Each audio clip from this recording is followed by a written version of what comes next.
തെക്കേപ്പുറത്തെ പ്ലാവും എൻ്റെ ഒപ്പേ വരിക്ക ചക്കണ്ട്. ആ ചക്കയുടെ കാര്യം അതോർക്കുമ്പോൾ തേങ്ങിയിടുന്നോപ്പേ. ആക്ച്വലി ഫാമിലി ഫ്രണ്ട്സ് ഒന്നും ഈ കാര്യങ്ങളൊന്നും സംസാരിക്കുന്നത് വളരെ കുറവാണ്. നടനായി കഴിഞ്ഞാൽ അഭിലാഷേട്ടന്റെ ആണെന്ന് ഓർത്ത് തിരിച്ചു പോലെ ഒരു മര്യാദയൊക്കെ വേണ്ടേ? തനിക്ക് ലാസ്റ്റ് വാർണിംഗ് ആണ് പറഞ്ഞല്ലോ. ഞാൻ പറഞ്ഞില്ലേ, കാരണം അഭിലാഷ് മിണ്ടരുത്.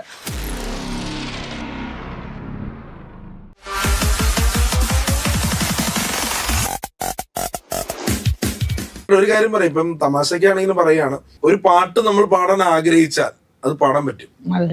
ഞാൻ ഇപ്പൊ പമ്പാസിന്റെ അടുത്തായിട്ട് പറഞ്ഞില്ല, ജോക്കായിട്ട് പറഞ്ഞല്ല, എനിക്ക് പാടാൻ അറിയില്ലായിരുന്നു. ഞാനൊരു മിമിക്രി കലാകാരനായിരുന്നു. അന്ന് കല്യാണ പ്രോഗ്രാമിൽ 1 മണിക്കൂർ ചെയ്താലാണ് നമുക്ക് എന്തെങ്കിലും പൈസ കൂടുതൽ കിട്ടും. അപ്പൊ പാട്ടുകാരെ കൊണ്ടുവരാൻ പറയുമ്പോൾ ഇമാര് ജാട നമ്മൾ കണ്ടിട്ടുണ്ട്.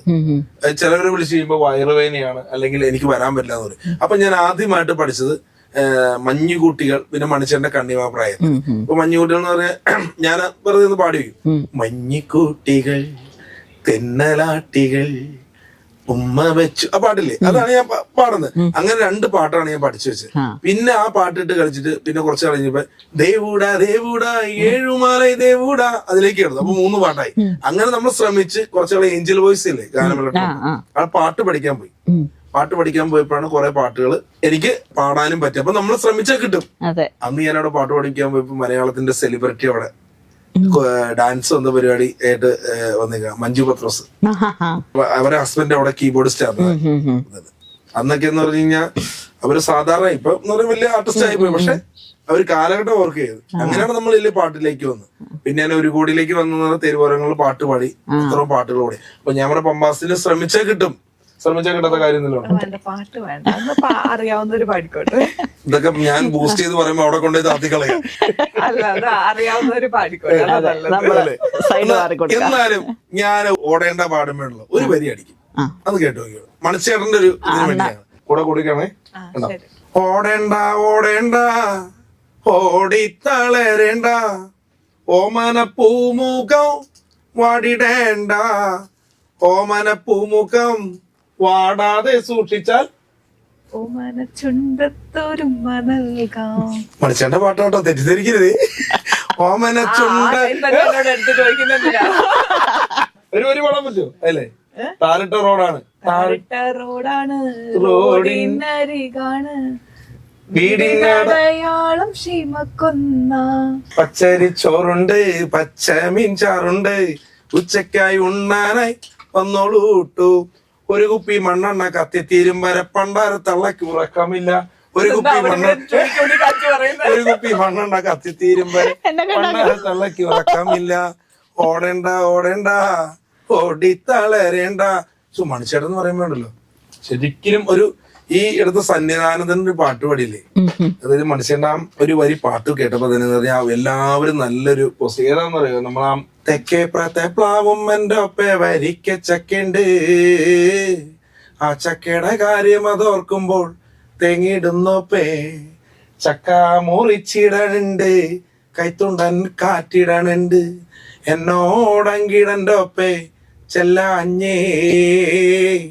തെക്കേപ്പുറത്തെ കുഞ്ഞറത്തേക്കൊന്നും ചെല്ലാഞ്ഞേ.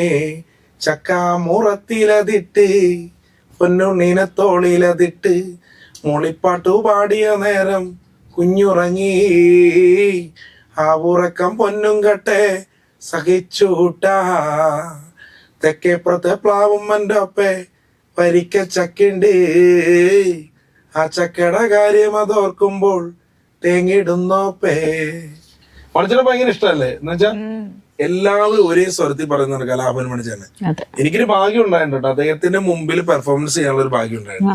അത് ഇന്ന് ഞാൻ ചിന്തിക്കുന്ന ഒരു അവാർഡ് നമുക്ക് കിട്ടൂലേ, അതിന്റെ ഒരു ഫീലിങ്സ് ആണ് ഇതായിട്ട്. പക്ഷെ അദ്ദേഹം നമ്മൾ വിട്ടു പിരിഞ്ഞ് പോയപ്പോ എനിക്ക് അത് നമ്മളിപ്പോ ഇങ്ങനെ പറഞ്ഞല്ല, അത് നമ്മുടെ എല്ലാവരുടെയും മനസ്സിൽ ഭയങ്കര സങ്കടം തന്നെയായിരുന്നു. ഈ ഒരു വരി കൂടി ഒന്ന് മണിച്ചേട്ടൻ വേണ്ടി ഇതോട്ട് 2 വരി. നേരെ പടിഞ്ഞാറു സൂര്യൻ താനേ മറയുന്ന സൂര്യൻ ഇന്നലെ ഇത്തറവാട്ടിലി തത്തിക്കളിച്ചൊരു പൊൻസൂര്യൻ തെല്ലു തെക്കേ പുറത്തെ മുറ്റത്ത് 6 അടി മണ്ണിലുറങ്ങയല്ലോ. തെല്ലു തെക്കേ പുറത്തെ മുറ്റത്ത് 6 അടി മണ്ണിലുറങ്ങയല്ലോ. നേരെ പടിഞ്ഞാറു സൂര്യൻ താനേ മറയുന്ന സൂര്യൻ ഇന്നലെ ഈ തറവാട്ടില് തത്തിക്കളിച്ചൊരു പൊൻസൂര്യൻ. ഒരുപാട് മിസ് ചെയ്യുന്നു. പമ്പയുടെ വിശേഷങ്ങളൊക്കെ പോട്ടെ. അതെ, ഈ ഷോർട്ട് ഫിലിം പുറത്തിറങ്ങി കഴിഞ്ഞപ്പോ ആളുകളുടെയൊക്കെ പ്രതികരണം എങ്ങനെയായിരുന്നു? ഫാമിലി എങ്ങനെയാണ്, അല്ലെങ്കിൽ ഫ്രണ്ട്സ് എങ്ങനെയാണ് ഇത് കണ്ടിട്ട് പമ്പയോട്? ആക്ച്വലി ഫാമിലി ഫ്രണ്ട്സ് ഒന്നും ഈ കാര്യങ്ങളൊന്നും സംസാരിക്കുന്നത് വളരെ കുറവാണ്. നമ്മൾ സംസാരിക്കുന്നത് മിക്കവാറും വേറെ കാര്യങ്ങളൊക്കെ ആയിരിക്കും. ഒന്നുകിൽ പ്രൊഫഷണലോ അല്ലെങ്കിൽ ഫാമിലി കാര്യങ്ങളോ ഫിനാൻഷ്യൽ കാര്യങ്ങളോ വീട് വെക്കുന്ന കാര്യങ്ങൾ, ഇങ്ങനത്തെ കാര്യങ്ങൾ സാധാരണ സംസാരിക്കുന്നവൻ. ചിലര് ഇങ്ങനെ ഇങ്ങനെ അയച്ചു തന്നിട്ട്, അത്ര ക്ലോസ് അല്ലാത്ത ഫ്രണ്ട്സ് ഇങ്ങനെ അയച്ചു തന്നിട്ട് അലൻ ജോസിന്റെ കൂടെ കണ്ടു, അങ്ങനെ നെഗറ്റീവായിട്ട് ഒരു റെസ്പോൺസ് ഒന്നും ഫാമിലി ഫ്രണ്ട്സിന്റെ അടുത്തൊന്നും ഒന്നും ഉണ്ടായിട്ടില്ല. അതായത് ഈ നെഗറ്റീവ് കമന്റ് സ്വാഭാവികമായിട്ടും വരും. അതിലേറ്റവും ഹേർട്ടിങ് ആയിട്ട് തോന്നിയ ഒരു കമന്റ്, അല്ലെങ്കിൽ അത് ഓർത്ത് വെക്കാൻ ഇപ്പോഴും അത് പോകുന്നില്ല, മനസ്സിൽ നിന്ന് പോകുന്നില്ലാത്ത അങ്ങനെ എന്തെങ്കിലും കമന്റ് ഉണ്ടോ? ഓർക്കാൻ പറ്റുന്നില്ല. അപ്പൊ അങ്ങനെ ഒന്നും ഇല്ലെന്ന് തോന്നുന്നു. എനിക്കുണ്ടായിരുന്നു പറയണ്ടേ. എന്റെ അമ്മ മരിച്ചു പോയപ്പോഴേ, അമ്മ മരിച്ചു കഴിഞ്ഞപ്പോ നമ്മളങ്ങനെ ഫോട്ടോസ് ഇങ്ങനെ അധികം ഇടാത്ത, അമ്മ മരിച്ചപ്പോ അമ്മയുടെ ഒരു ഫോട്ടോ എടുപ്പോ അതിനകത്ത് നിറയെ കമന്റുകൾ വന്നു, മോശമായ കമന്റുകൾ. മോശം എന്ന് പറഞ്ഞു കഴിഞ്ഞാൽ ഇതൊക്കെ റീച്ചിന് വേണ്ടി ഇടുന്ന എന്നുള്ള രീതിയിൽ ചിലവര് പറഞ്ഞു. അപ്പൊ എനിക്ക് നമ്മൾ അന്നേരം പ്രതികരിച്ചില്ല. പക്ഷെ എന്റെ കൂട്ടുകാരി അതിനകത്ത് കയറി നല്ല പൊട്ടിത്തെറിച്ച് പറഞ്ഞു. ഞാൻ പറയേണ്ട സ്ഥാനത്ത് അദ്ദേഹം എന്റെ അടുത്ത് പറഞ്ഞിട്ട് എനിക്ക് മെസ്സേജ് അയച്ചാൽ ഞാൻ കണ്ടില്ലായിരുന്നു. അപ്പൊ പിന്നീടാണ് കാണുന്നത്. പിന്നെ അത് കഴിഞ്ഞപ്പോ ഞാൻ മറുപടി പുള്ളിക്ക് കൊടുത്തു. ഇയാളുടെ അമ്മ മരിക്കുമ്പോൾ റീച്ചിന് വേണ്ടി തന്നെയാണ് പറഞ്ഞത് അല്ലെങ്കിൽ എന്നുള്ള രീതിയിൽ നമ്മൾ കൊടുത്തു. കാരണം ചില വ്യക്തികൾ അതിനകത്ത് പറഞ്ഞു, എടോ അയാളെ സോഷ്യൽ മീഡിയയിൽ നിന്ന് കാണിക്കും, പക്ഷെ അദ്ദേഹത്തിന്റെ അമ്മ മരിച്ചതാണ്, അപ്പൊ അതിന്റെ ഒരു ഫോട്ടോ ആണ് അദ്ദേഹം ഇട്ടത്. അത് കയറി ചെയ്തൊരു വർത്താനം. അതുകൊണ്ട് ജനങ്ങളാണ് നമ്മുടെ ഇതിൽ നടക്കുന്നത്. അപ്പൊ ജനം എന്ന് വെച്ചാൽ, കാരണം നമ്മുടെയൊക്കെ ആഗ്രഹമുള്ള ഭാഷ എന്തെങ്കിലുമൊക്കെ ആയിത്തീരാൻ എത്ര പേരുണ്ടെന്ന് പറയാം സിനിമയിൽ അഭിനയിക്കാനായിട്ട് കൊതിച്ച്, അല്ലേ, ഒരു റോളിന് വേണ്ടി നടക്കുന്നത് ചെയ്യാൻ വേണ്ടി എത്ര പേര് കഥ എഴുതി വെച്ചിട്ടുണ്ട്, ഇല്ലേ, ഒരുപാട് പേരുണ്ട്. അപ്പൊ ഇതിൽ സോഷ്യൽ മീഡിയയിൽ ഞങ്ങൾ നിൽക്കണത് ഈ എന്തെങ്കിലും ഒരു 10 പേര് മുമ്പിൽ നമ്മളെ അറിയും, അല്ലേ. അല്ലാണ്ട് ഇപ്പൊ നമ്മൾ കോമഡിയിലേക്ക് വന്നിട്ട് ആരും തിരിച്ചറിഞ്ഞിട്ടൊന്നുമില്ല. ഇതുപോലെ വന്നപ്പോഴാണ് നെഗറ്റീവ് മതി, പോസിറ്റീവ് ആർക്കും വേണ്ട. ആണോ പമ്പാസ? കറക്റ്റ് അല്ലേ ഞാൻ പറഞ്ഞത്? അപ്പൊ അതുകൊണ്ട് ഞങ്ങൾക്ക് ഒരുപാട് വിഷമമുണ്ട്. ഇപ്പൊ നല്ലൊരു അവസരങ്ങൾ സിനിമയിൽ കിട്ടിക്കഴിഞ്ഞാൽ നമുക്ക് അതിലേക്ക് പിന്തുടർന്ന് പോകും. അതായത് തരുന്നില്ല. എല്ലാവരും സിനിമ ട്രൈ ചെയ്യുന്നത്, സിനിമയിൽ ഓടിച്ചെന്ന് കയറാൻ പറ്റും, എനിക്കറിയാൻ പാടില്ല. അതായത് ഷോർട്ട് ഫിലിം ഒക്കെ ചെയ്ത് പമ്പയുടെ ഏറ്റവും വലിയ ഡ്രീം എന്താ? സിനിമയില് ആരുടെ കൂടെ അഭിനയിക്കണം, അങ്ങനെ ഉള്ള ഒരു ഡ്രീം എന്താ? അത് ഞാൻ ഫസ്റ്റ് തൊട്ട് തന്നെ പറയുന്ന മോഹൻലാൽ. ഞാൻ എന്നെ അഭിലാഷടൻ നടനായി കഴിഞ്ഞ് അഭിലാഷടന്റെ ആണെന്ന് തിരിച്ചു മോഹൻലാലിന്റെ കൂടെ. അത് എനിക്ക് തോന്നുന്നു എല്ലാവരും. അപ്പൊ ഇത് കേൾക്കുന്നവര് മാക്സിമം ഷെയർ ചെയ്യാം. ലാലേട്ടന്റെ കൂടെ അഭിനയിക്കാൻ ആഗ്രഹമുണ്ട് പമ്പാസിന്. ലാലേട്ടൻ കാണുവാണെങ്കിൽ തീർച്ചയായിട്ടും അടുത്ത മൂവിയില് തീർച്ചയായിട്ടും ഒരു ക്യാരക്ടർ വേഷം ഇതൊക്കെ കൊടുത്തു കഴിഞ്ഞാൽ ചെയ്യാൻ പറ്റുമോ? ആക്ട് ചെയ്യാനുള്ള കഴിവുണ്ട്.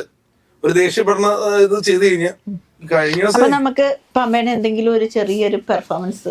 ഞാൻ രാത്രി മെസ്സേജ് അയക്കുന്ന ഒരാള് അതിനെ കുറിച്ച് ചൂടായി എന്റെ അടുത്ത് പറഞ്ഞു, താൻ എന്നുള്ള മെസ്സേജ് അയച്ചെന്നൊക്കെ ഒരു ദേഷ്യപ്പെടൽ എന്റെ അടുത്ത് രാത്രി.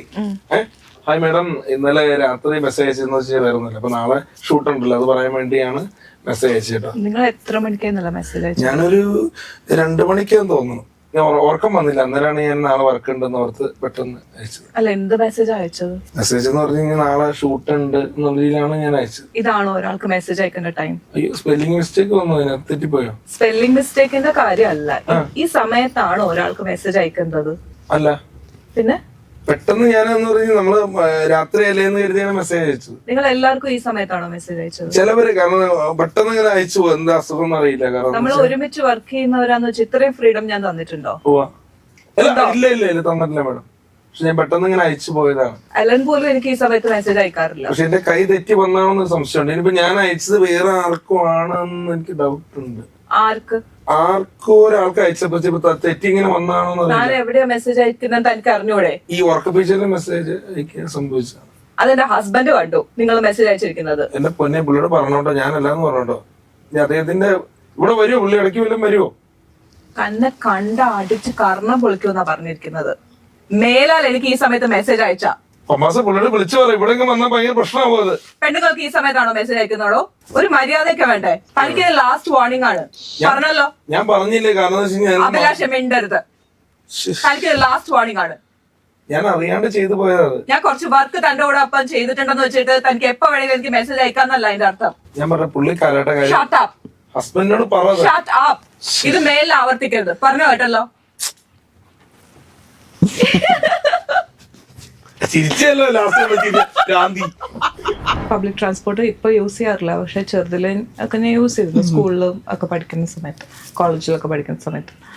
അപ്പൊ എനിക്ക് ഇങ്ങനത്തെ അനുഭവങ്ങൾ ഉണ്ടായിട്ടുണ്ട് റിയൽ ആയിട്ട്. ഈ നാട്ടില് കുഞ്ഞു കുട്ടികളെയും വൃദ്ധരായിട്ടുള്ള ആൾക്കാരെയും പർദ്ദ ധരിച്ചിട്ടുള്ളവരെയും ഒക്കെ റേപ്പ് ചെയ്യപ്പെടുന്നുണ്ട്.